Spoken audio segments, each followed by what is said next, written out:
mungkin perkenalkan sekali lagi, nama aku Dira Amelia Pramesti dengan NIM 2507216252606.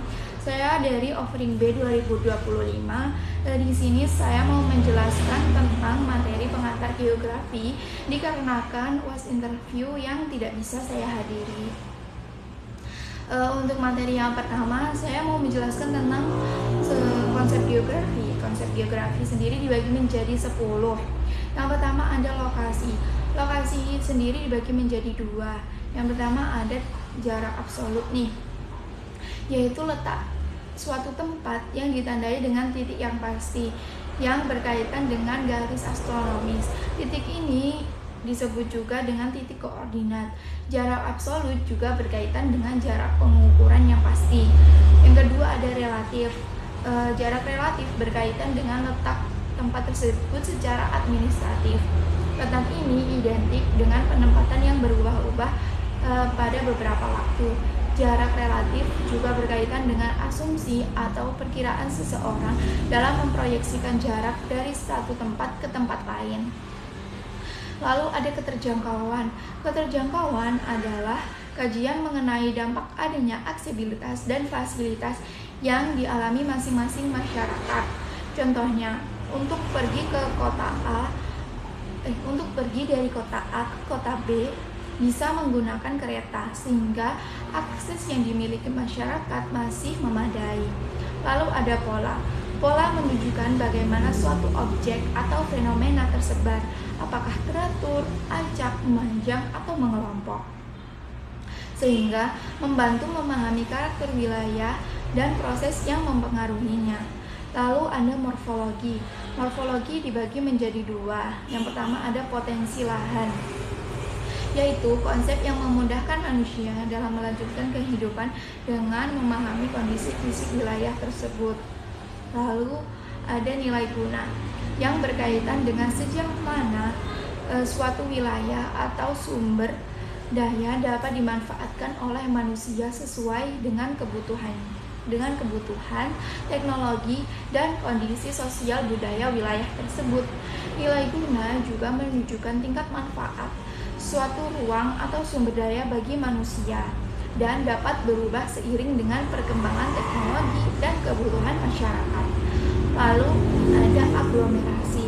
Aglomerasi adalah pemusatan atau pengelompokan aktivitas penduduk atau kegiatan ekonomi di suatu wilayah tertentu akibat adanya keuntungan lokasi dan interaksi antar aktivitas. Aglomerasi juga terjadi ketika berbagai kegiatan berkumpul di dalam satu tempat karena faktor kemudahan akses, efisiensi, dan keuntungan ekonomi. Yang pertama, lalu ada interaksi. Interaksi adalah hubungan timbal balik antar dua wilayah atau lebih yang menimbulkan pergerakan manusia, barang, jasa, atau informasi.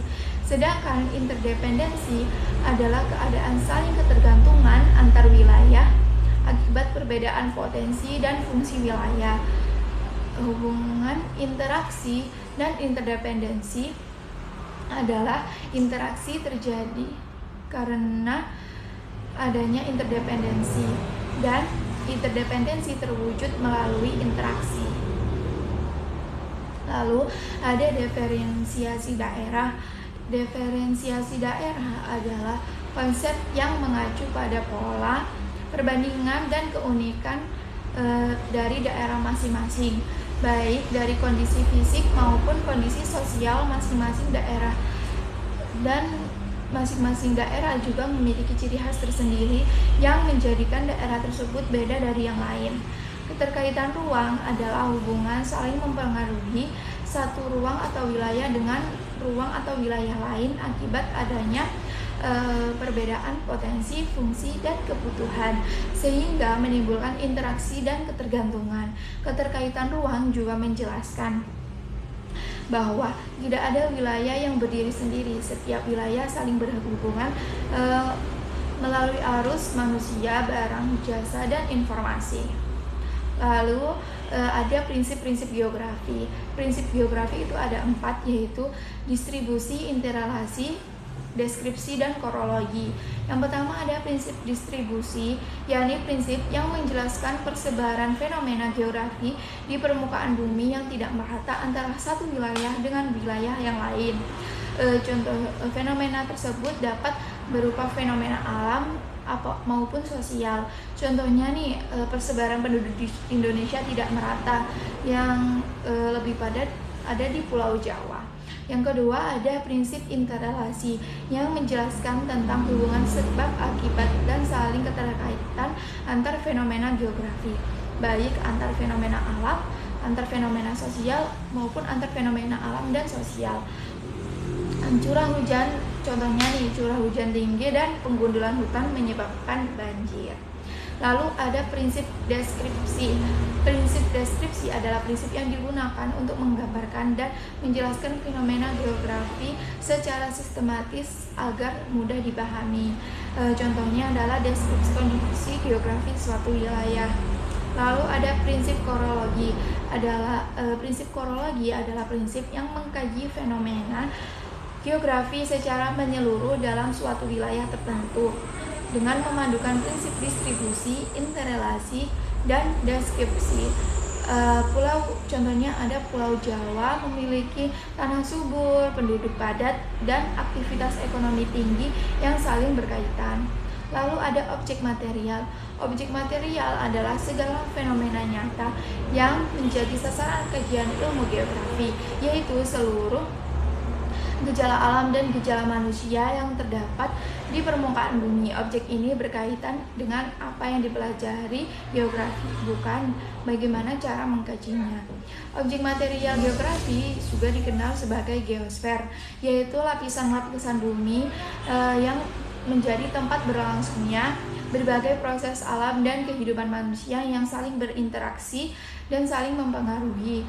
Objek material geografi tersendiri ada 5 lapisan utama, yakni litosfer, hidrosfer, biosfer, atmosfer, dan antroposfer. Litosfer adalah lapisan batuan yang menyusun kerak bumi dan bagian atas mantel bumi. Lapisan ini menjadi tempat berlangsungnya berbagai proses geologi yang membentuk relief permukaan bumi. Lalu hidrosfer adalah seluruh perairan yang terdapat di bumi, baik di permukaan, bawah permukaan, maupun di atmosfer dalam bentuk uap air.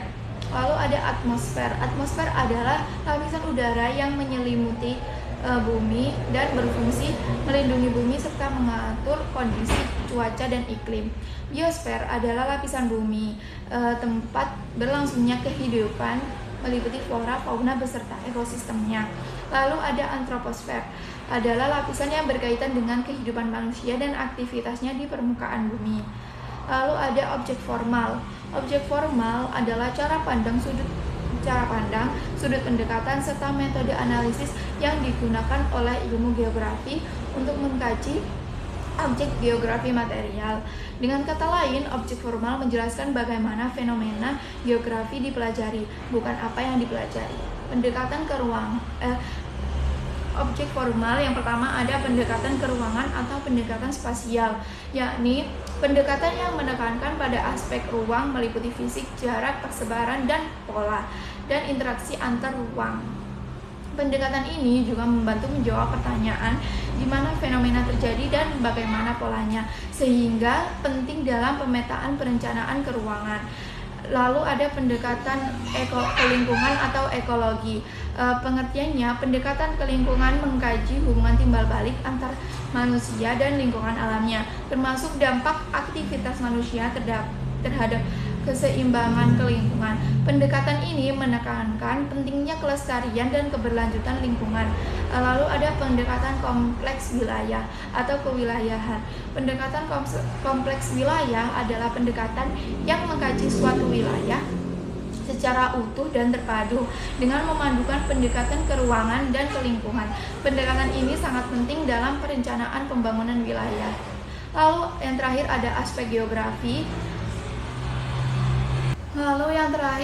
Aspek geografi. Aspek geografi adalah sudut pandang atau komponen kajian yang digunakan untuk memahami dan menganalisis fenomena geografi di permukaan bumi. Aspek Aspek ini juga membantu menjelaskan karakter suatu wilayah dengan melihat fenomena dari sisi alam, yakni fisik maupun sisi manusianya, sosialnya. Aspek geografi menunjukkan bahwa geografi tidak hanya mempelajari alam, tetapi juga kehidupan manusia serta interaksi manusia dengan lingkungannya. Yang pertama ada aspek fisik atau aspek alam, yakni aspek fisik adalah aspek geografi yang mengkaji kondisi alamiah bumi tanpa melibatkan manusia secara langsung. Aspek ini berkaitan dengan proses-proses alam yang membentuk dan mempengaruhi permukaan bumi, meliputi litosfer, hidrosfer, biosfer, dan atmosfer. Yang terakhir ada aspek sosial. Aspek sosial adalah aspek geografi yang mengkaji kehidupan manusia dan aktivitasnya di permukaan bumi, serta hubungannya dengan lingkungan alam meliputi aspek kependudukan, ekonomi, sosial, budaya, dan politik. Hubungan aspek fisik dan aspek sosial adalah kondisi alam mempengaruhi aktivitas manusia dan aktivitas manusia dapat mempengaruhi kondisi alam. Mungkin itu saja materi yang bisa saya jelaskan. Terima kasih sudah mendengarkan. Wassalamualaikum warahmatullahi wabarakatuh.